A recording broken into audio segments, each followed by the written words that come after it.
मोदी सरकार के विरुद्ध इंडिया खड़ा करके भी बिहार सत्ता में सदैव अटल का अटल प्रेम। बीजेपी के खिलाफ होते हुए भी भाजपा के दिवंगत नेता के प्रति जताया सम्मान। दिल्ली के सीएम केजरीवाल संग विपक्षी एकता को मजबूत करने की तैयारी में जुटे नीतीश। सीएम नीतीश ने पूर्व प्रधानमंत्री अटल बिहारी वाजपेयी की समाधि पर किए पुष्प अर्पित। बिहार के मुख्यमंत्री नीतीश कुमार बुधवार 16 अगस्त को दिल्ली के मुख्यमंत्री अरविंद केजरीवाल से मिलने पहुंचे। माना जा रहा है कि 31 अगस्त को मुंबई में होने वाली विपक्षी एकता की तीसरी बैठक की रणनीति की तैयारी को ध्यान में रखते हुए नीतीश कुमार की यह कूटनीतिक और राजनीतिक मुलाकात है। हालांकि जदयू की तरफ से इस कूटनीतिक मुलाकात की कोई औपचारिक जानकारी नहीं दी गई थी। फिलहाल इसे मुख्यमंत्री नीतीश कुमार की ओर से एक शिष्टाचार मुलाकात बताया जा रहा है। पार्टी की ओर से भी इसे शिष्टाचार और विपक्षी एकता की मजबूती के लिए की जा रही मुलाकात ही बताया जा रहा है। मगर नीतीश कुमार यदि कोई कदम उठाते हैं तो इसे राजनीतिक चश्मे से देखना लाजमी हो जाता है। दरअसल ऐसा इसलिए क्योंकि मुख्यमंत्री नीतीश कुमार का हर कदम कूटनीतिक ही होता है। उनकी कूटनीति का ही नतीजा कहें कि वह बिहार की कुर्सी पर लगातार 18 सालों से आसीन है। सरकारें आईं और गईं, सत्ता परिवर्तन भी हुए, लेकिन सरकार चाहे जिसकी भी रहे, सत्ता का केंद्र नीतीश कुमार ही रहे। वहीं इस बीच एक महत्वपूर्ण चीज जो देखने को मिले कि नीतीश कुमार लगातार देश के पूर्व प्रधानमंत्री अटल बिहारी वाजपेयी के प्रति अपनी श्रद्धा और आस्था दिखाते नजर आए हैं। चाहे वह पटना में रहे या दिल्ली में, लेकिन उन्होंने अटल बिहारी वाजपेयी के सम्मान में कभी कोई कमी नहीं छोड़ी है।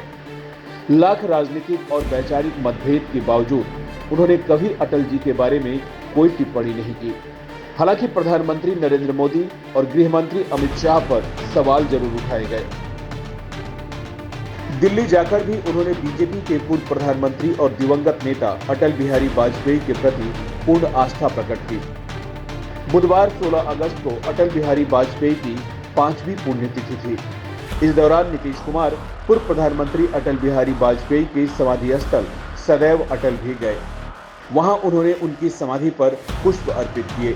इसके बाद उन्होंने दिल्ली के मुख्यमंत्री अरविंद केजरीवाल से उनके घर पर मुलाकात की।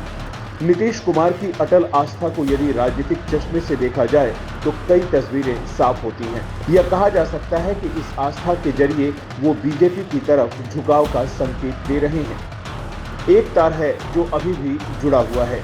ये संदेश इंडिया के लिए भी हो सकता है। बिहार की राजनीति को समझने वालों की माने तो इसमें कोई शक नहीं कि नीतीश राजनीति के एक बड़े ही माहिर खिलाड़ी हैं। नीतीश कुमार बिहार की राजनीति के इकलौते ऐसे खिलाड़ी कहे जाते हैं जो अपनी चाल वापस लेने का हुनर जानते हैं।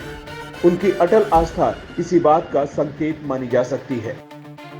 कहने वाले तो ये भी कहते हैं कि केंद्र की राजनीति में बीजेपी खेमे में उनके बेहद खास राज्यसभा के उपसभापति हरिवंश नारायण सिंह भी मौजूद हैं, जो महागठबंधन और विपक्षी एकता के मंच पर नीतीश कुमार का दबाव बनाए रखने के लिए काफी हैं। राजनीतिक विशेषज्ञों का मानना है कि अटल बिहारी वाजपेयी के प्रति आस्था दिखाकर नीतीश कुमार अपना एंट्री डोर खुला रखना चाहते हैं। हालांकि ऐसा नहीं है कि मुख्यमंत्री नीतीश कुमार ने बिहार का विकास नहीं किया। लालू के अराजक काल से मरीन ड्राइव और लगभग 24 घंटे बिजली वाला राज्य तो बना ही दिया है, जहां हर गांव तक बिजली, पानी और सड़क की सुविधा मौजूद है। नीतीश कुमार ने बिहार जैसे राजनीतिक रूप से एक्टिव प्रदेश में खुद की प्रासंगिकता 20 साल से लगातार कायम रखी हुई है, जो किसी साधारण व्यक्ति के बस की बात नहीं है। लेकिन शतरंज की एक चाल पर हमेशा 3 चाल आगे और 3 चाल पीछे होने की सोचने का हुनर नीतीश को आज भी बिहार की सत्ता के शीर्ष पर बनाए हुए है। जहां एक और पूर्व deputy CM Sushil Kumar Modi CM बनने की दावेदारी रखते हुए अब रिटायरमेंट तक पहुंच चुके हैं, वहीं बिहार और देश की सत्ता में आने का सपना देखने वाला विपक्ष यूपीए गठबंधन अब इंडिया हो गया है। मगर मौजूदा समय में नीतीश कुमार बीजेपी और प्रधानमंत्री नरेंद्र मोदी से लेकर अमित शाह तक के खिलाफ तीखे बयान देकर भी प्रासंगिक बने हुए हैं। इस बात में कोई शक नहीं कि नीतीश कुमार और बीजेपी ने एक दूसरे के लिए दरवाजे बंद कर चाबी दरिया में फेंक दी है।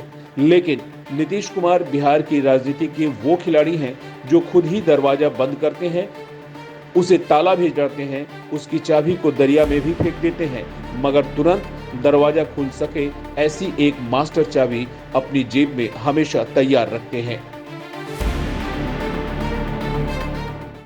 आप जानते हैं जब उनका हुआ निधन तभी हम यहाँ आए और अंतिम संस्कार हुआ तो उस समय तो हम यहाँ मौजूद ही थे। तो आज यहाँ आकर के और बीच में तो मान लीजिए कि कोरोना का दौर आ गया था तो इसलिए आज आकर के हमको मौका मिला। उनसे बहुत ज्यादा वो इतना प्रेम करते थे, इतना हम लोग उनकी इज्जत करते थे और हम कभी भूल नहीं सकते हैं उनको हमेशा। और उन्होंने किस तरह से कितना काम मुझको दिया और किस तरह से हमने किया और किस तरह से हमको सब कुछ करते थे, प्रेम करते थे, सब कुछ करते थे। और सब दिन जब तक वो रहे। और जब बताइए जब बिहार में हम तो जब मुख्यमंत्री बने तो वो बनाने के लिए तो थे ही, और उस दिन शपथ पहली बार हुआ तो वहां पर भी वो गए। आगे भी हर प्रकार से उनसे मिलना, और बीच में उनकी तबीयत खराब हो गई ये अलग बात है, तब भी हम लोग हमेशा ये उनका हो गया खैर बहुत बात 2018 में तो हम लोग सब तो यहाँ ही रही। तो आज के दिन हम वही अपना नमन अर्पित करने के लिए यहाँ पर कितना मिस करते हैं सर? आप बार कहते हैं कि उस समय की बीजेपी दूसरी थी, आज की बीजेपी अलग है, इसलिए आप एनडीए छोड़ के गए। कितना मिस करते हैं? अब वहाँ पर कहना ये उचित नहीं है, अलग से भी बात करिएगा तब करेंगे। आज तो उनके प्रति सिर्फ हम नमन करने के लिए आए हैं तो और लेकिन और कुछ बात करना होगा तो अलग आज उन्हीं के लिए जब हम आज आ ही रहे हैं तो हम सबसे पहले आके यहाँ आकर के और तभी न आगे कहीं जाएंगे। अब बात में कल सब बतियाइए। ठीक है सर, थैंक यू सर।